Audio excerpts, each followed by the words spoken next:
In my experience, HR doesn't get enough top management attention, and therefore its impact is reduced. And this shouldn't be, because I think HR systems add most of the value to an organisation.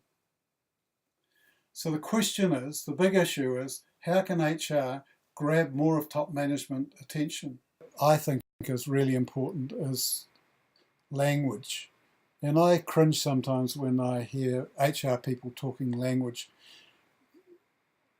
because although the language of top management and boards is frankly, I think as a trained accountant, I know that it's largely bullshit.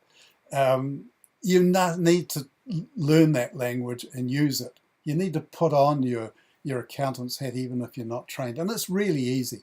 You need to know at least the essence of a profit and loss statement and how to read a balance sheet.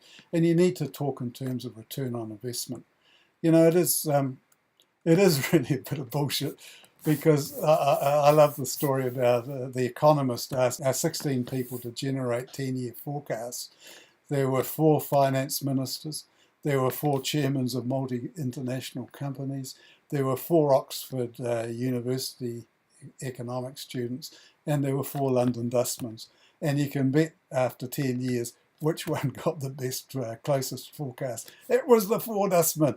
So, I mean, I know you can put figures to anything and they don't matter a lot, but it is important that you learn it so that people give you that credibility. And you need that credibility before they'll listen to you and invite you into the top table. They don't want to cringe any more than I cry cringing when I hear about it. I guess another way of saying this is that it's the unconscious in an organisation that matters. It's the heart stuff, the emotions, the feeling, the trust and the security that really matters. It's the things that you guys are great at and you guys have control over.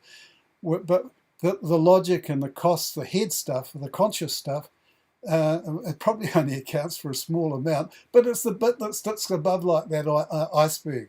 You know, your stuff is sort of somehow down below the surface, and you've got to bring it to the top if you're going to be listened to.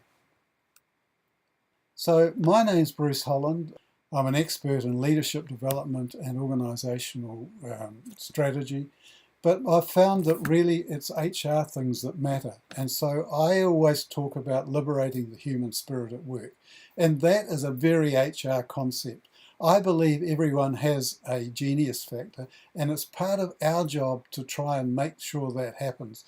If you can make sure that happens and play the game of learning the language, thinking about trying to step into that more strategic sort of quadrant, and think about the processes you're putting in place, then you'll be much, much more successful and you'll be much more listened to by the top management.